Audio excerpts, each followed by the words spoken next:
लय है बिल्कुल सटीक होना चाहिए, बिल्कुल सही होना चाहिए, ताकि आप लोगों को पढ़ते ही इतना एंजॉय हो जाए, ताकि इसका जो अर्थ है निकालने से पहले ही निकल आए। वो तभी होगा जब आप हमारी तरीके से पढ़ेंगे। जैसे ये लिखा है, चरण कमल बंदो हरि राही। क्या लिखा है? चरण कमल बंदो हरि राही, जाकी कृपा पंगु गिर लांगे, अंधे को सब कुछ दर्शाई, अंधे को सब कुछ दर्शाई। नेक्स्ट क्या हो जाएगा? बहिरो सुने गूंगी पुनि बोले, रंक चले सिर छत्र धराई, रंक चले सिर छत्र धराई। सूरदास स्वामी करुणा में, बार बार बंदो तिय पाई। सूरदास जी और श्री कृष्ण के में सूरदास जी और भगवान श्री कृष्ण के बारे में इसमें बताया गया है। इसमें हम लोगों को ये जानना है कि ये जो पंक्तियां हमारे सामने दी हुई हैं, इसकी व्याख्या किस तरीके से की जाएगी। हम हर एक पंक्ति की व्याख्या विस्तार पूर्वक करेंगे और आप लोग ध्यान से सुनिएगा, तुरंत आपको याद हो जाएगा। यहाँ पर लिखा है, चरण कमल बंदो हरि राही। चरण कमल का मतलब क्या हो जाता है? भगवान के जो चरण हैं, जो वो किस तरीके से हैं, जैसे कि एक कमल होता है, कमल रूपी चरण की बंदो हरि राही, मतलब बार बार हम क्या करते हैं? वंदना करते हैं और कहते क्या है? जाकी कृपा पंग गिर लांगे। अगर भगवान श्री कृष्ण की, अगर भगवान श्री कृष्ण की जिसके ऊपर कृपा हो गई, चाहे वो कैसा हो, पंगु मतलब लंगड़ा हो, चाहे वो कैसा हो, लंगड़ा हो, पंगु गिरि लांगे। लंगड़ा भी है तो वो एक पर्वत को भी लांग सकता है। और फिर अगली बात दे रखी है, अंधे को सब कुछ दर्शाए। अगर नेत्रहीन है, उसके पास नेत्र नहीं है, तो वो क्या कर सकता है?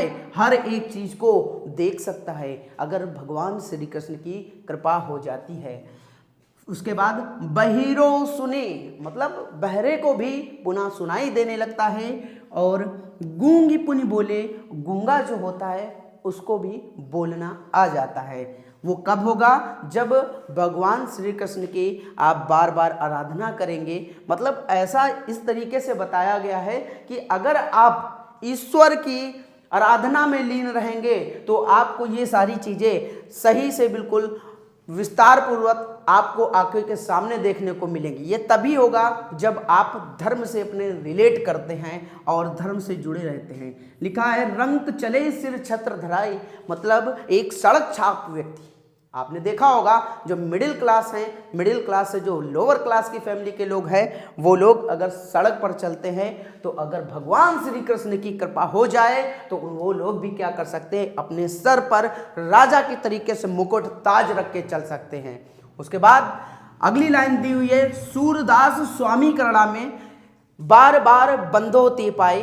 अर्थात इनका कहने का मतलब क्या है? सूरदास जी का वो कहना ये चाहते हैं, सूरदास स्वामी करुणा में मैं बार बार आपकी वंदना करता हूँ और कहता हूँ क्या कि अगर आपकी कृपा ऐसी हो जाए तो हम लोग जितने भी संसार में हैं वो सुरक्षित और सही से रह सकते हैं।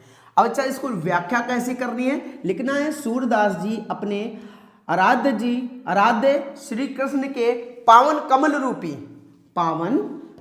कमल रूपी चरणों की वंदना करते हुए उनको करुणा में मालिक बताकर कहते हैं क्या कि हे मेरे श्री कृष्ण, ऐसा है जिनकी कृपा से लंगड़ा व्यक्ति भी पर्वत को क्या कर सकता है? लांघ सकता है, और अंधे को सब कुछ दर्शाए, मतलब अंधा जो व्यक्ति है उसको भी सब कुछ क्या हो सकता है? दिखाई दे सकता है।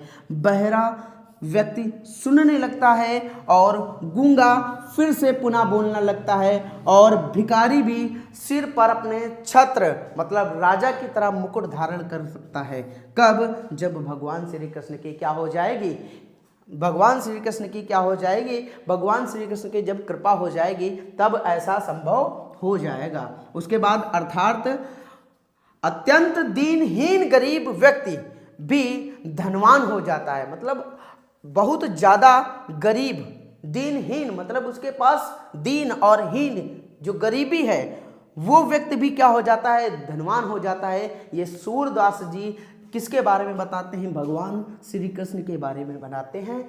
इस तरीके से अगर आप लोग व्याख्या करते हैं और इस तरीके से आप लोग पढ़ते हैं तो मैं जल्दी आप लोगों को धीरे धीरे वीडियो अपलोड करता रहूँगा। और ज़्यादा से ज़्यादा अगर आप लोग कनेक्ट करते हैं, लाइव हम इस वजह से अभी नहीं आ पा रहे हैं क्योंकि लाइव में देखते हैं कि हमारे पास जो बच्चों की संख्या है बहुत कम है। अगर आप लोग कोशिश करें थोड़े बच्चे बढ़ जाएं, मतलब शेयर कीजिए, उनको बताइए कि आप यहाँ पर पहुँचिए, आपको सारी चीज़ें डिटेल से मिलेंगी, तब मैं आप लोगों के साथ लाइव कनेक्ट रहूँगा। और लाइव कनेक्ट होने के लिए हम लोगों को चाहिए होता है टाइम, और मेरी ऑफलाइन बैच भी चल रही है तो उसमें भी हम लोगों को टाइम ज़्यादा देना पड़ रहा है। 2-3 घंटे हाई स्कूल को, 2-3 घंटे इंटर वालों को। ऑल सब्जेक्ट का मतलब ही होता है कि अगर आप यहाँ पर आए हैं तो सारी चीज़ें डिटेल पूर्वक विधिवत सारी जानकारी आपको होनी चाहिए। ये नहीं कि आपने पढ़ा है और मामूली से पढ़ रखा है उसके बाद सोचो कि हमारा पेपर अच्छा हो जाए, ऐसा मुमकिन नहीं हो पाता है। चलिए खैर, आपने इतना सुना और इतना देखा, इसमें से आप बताइएगा कितना आप लोगों को याद हो गया और संदेश क्या देना चाहते हैं कवि सूरदास।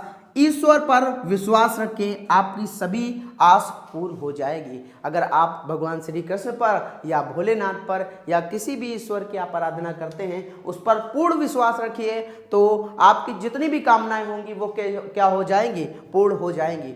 आज के लिए इतना ही रखते हैं, मिलते हैं नेक्स्ट वीडियो में पूरे चैप्टर के साथ। Bye bye.